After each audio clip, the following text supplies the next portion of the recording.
Une explication s'impose. Si vous avez un âge certain, vous ne comprendrez pas ma prochaine phrase qui est « Hier, ici, sur ce plateau, le Petit Journal s'est fait troller par un quenelliste ». Traduction, un mec dans le public a fait un geste de reconnaissance. Comment dire? Limite. Voici l'émission d'hier et je vais vous demander de vous concentrer sur cette personne ici derrière. Et voici le fameux geste limite et du Petit Journal. C'est vous l'homme du si vous voulez. Alors, je m'appelle Thibaut, comme tout le monde, cette scène, par rapport à ce que j'ai fait. Et il l'a fait 16 fois, beaucoup, pendant toute l'émission. Geste insidieux et très réfléchi qu'il a fait plusieurs fois. Quel est ce geste? Que signifie cette fameuse quenelle? Plusieurs articles sont tombés toute la journée, comme ici, sur Le Figaro, ou encore ici, ou chez Bruce Toussaint, ce matin sur iTélé. Hier soir, vous étiez invité de nos amis du Petit Journal. Et pendant votre interview, derrière vous, dans le public, un jeune homme faisait un geste bizarre qu'on appelle, mon cher Christophe Barbier, ça valait le coup. Une quenelle. Il s'agit d'un geste extrêmement ambigu. Derrière ce geste-là, eh bien, se cache une espèce de salut nazi à l'envers. Et ça a été complètement retourné, Dieudonné en tête, pour faire de l'antisémitisme. La quenelle est donc un salut qui consiste à placer une main ouverte sur son bras opposé tout en allongeant ce dernier vers le sol. Pour les uns, c'est un bras d'honneur. Pour d'autres, c'est clairement une référence au salut nazi. Le con, là. Mais les mammifères, mais tous les mammifères nous regardent. Ils sont en train de s'organiser, Jackie. Le dauphin, quand il voit un homme maintenant, il se fout de notre gueule. Bien sûr. Parce qu'il le sait, lui, que sa nageoire, il va nous la foutre jusque-là, Jackie. Merde, mais c'est que j'ai des animaux.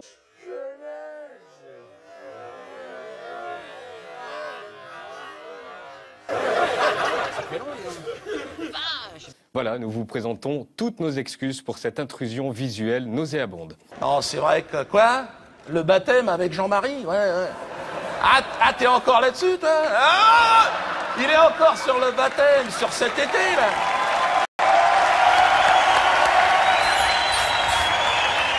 Ah, génial! Vous avez vu comment ils ont marché, les médias? Et jusque-là, je leur ai mis jusque-là. Bon, j'étais pas tout seul, hein, mais j'étais obligé. Et tu sais combien ça coûte, une campagne promo sur TF1? En termes d'impact, j'ai fait mieux que Fourniret cette année. Pourquoi tu te fais chier à violer des gosses? T'as qu'à le faire baptiser, ton enfant. Si tu veux qu'on parle de toi... Non mais c'est aussi énormément grâce à Jean-Marie, c'est clair. Et il a fait ça gratoche, hein. Il m'a dit, si on peut leur glisser une quenelle, je suis avec vous. Ah bah on leur a rangé la barquette tout au fond, hein, franchement. L'autre, il en prend un peu partout. Bah oui, c'est Julien Drey.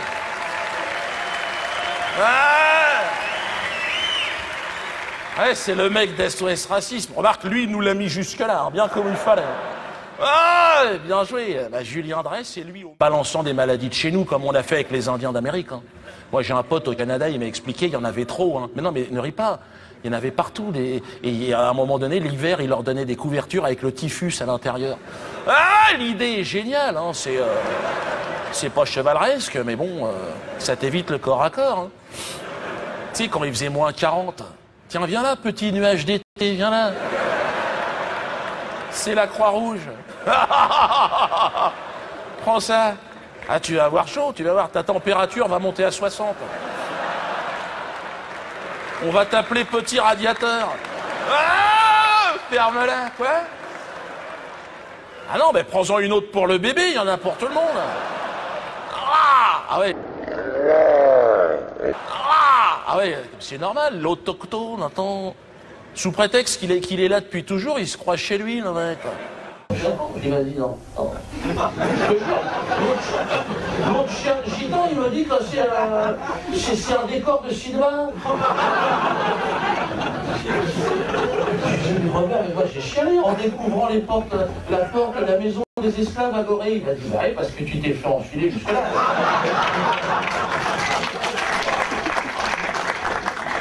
Oh, j'ai dit, ma salope, toi, t'as... Bah attends, là c'est automatiquement, c'est la mairie de Paris. Hein. Donc là, il y a l'autre vieille chatte, elle est pas contente. Il y a une quenelle qui est pas facile. Hein. C'est vrai que 2009, je me suis lâché. Non, j'en ai glissé. Hein. Ah, j'ai glissé, j'étais motivé, j'avais de la motivation. J'avais l'humeur taquine, j'avais envie d'y aller. Hein. J'ai fini au transpalette de quenelle, au fond du magasin. Non, mais même moi, ça me choque. Mais là, donc, ils veulent me retirer mon permis de faire rire. Tu sais que quand tu fais du spectacle, t'as une licence spectacle. Hein. Ils veulent me la retirer. Hein. Donc là, c'est chiant. Parce que là, apparemment, j'ai plus de points dessus. Hein, donc, je suis dans le rire ambulant. C'est-à-dire que j'ai acheté un autocar scolaire. Non, mais c'est pas une... Ne ris pas. Tu ris. C'est la vérité, ce que je suis en train de te dire. Et je fais parce que sous la pression du CRIF, on est tout en haut. Hein. Je ne se cache pas que c'est décidé en Israël directement. Et là, moi, ils veulent éradiquer mes spectacles. Hein, il y a un projet de solution finale. Et concernant ma liberté d'expression. Et donc, leur projet, c'est de ne plus jamais me voir dans une salle de spectacle. Donc, ils font pression sur les maires, toi, ils les menacent et tout. Risque de trouble à l'ordre public. Donc moi, c'est pour ça que je fais ça dans un autocar. Parce que, bah oui, parce que rassemblement interdit sur la voie publique, d'accord, mais dans un autocar, t'as les pneus. Ah ouais.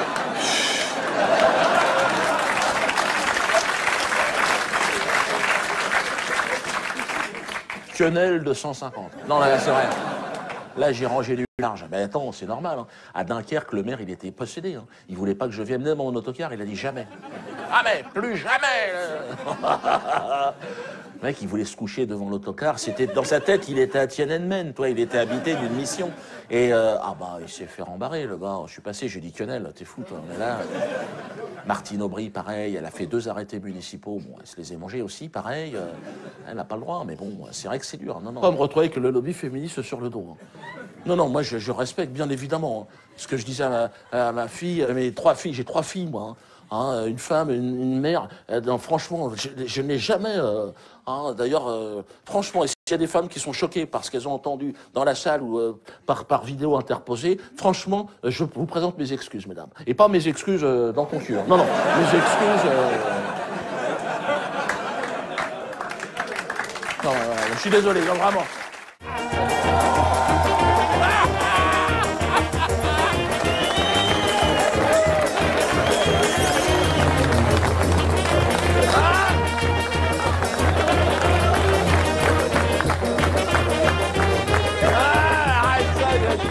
Allez, ferme-la, toi. Alors, bon.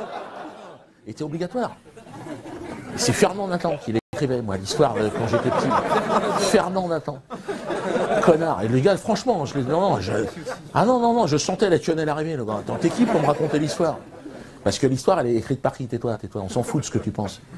L'histoire, elle est écrite par les vainqueurs, toujours. Le perdant, il écrit rien du tout, le maître. Robert, je m'en fous. Écoute-moi. Pour éviter de me faire glisser une quenelle, tu sais ce que je fais? Je m'en mets 2 tous les matins. Le sujet, évidemment, c'est dans ce coin du monde que j'ai rencontré Mahmoud.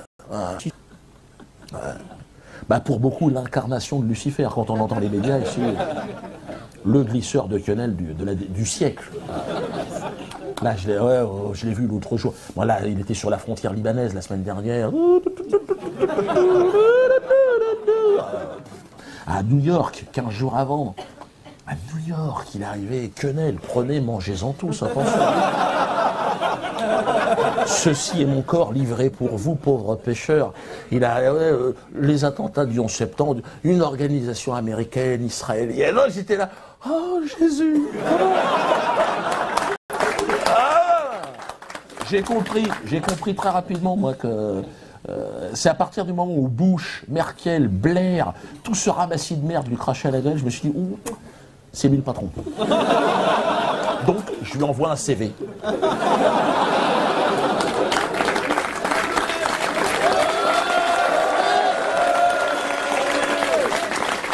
Cher Mahmoud, alors, je pratique le glissage de quenelle depuis quelques années de manière artisanale.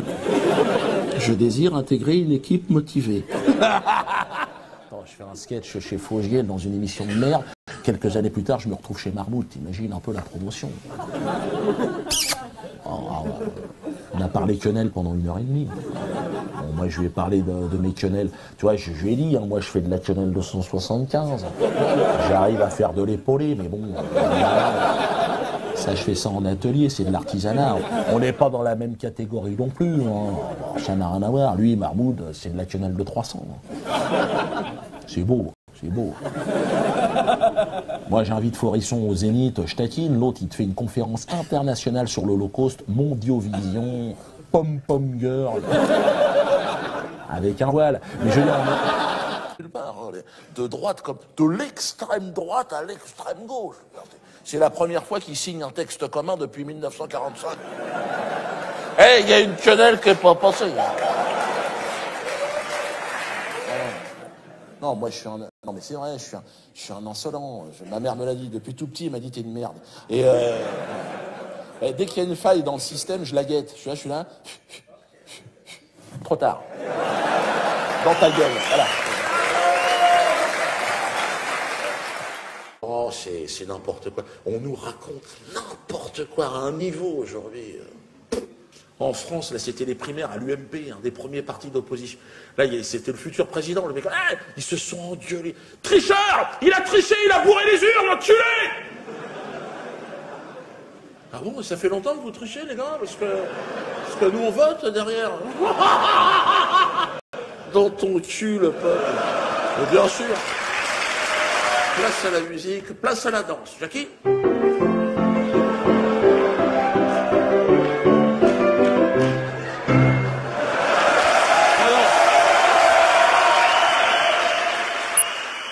Derrière ce geste-là, eh bien, se cache une espèce de salut nazi à l'envers. Et ça a été complètement retourné, Dieudonné en tête, pour faire de l'antisémitisme.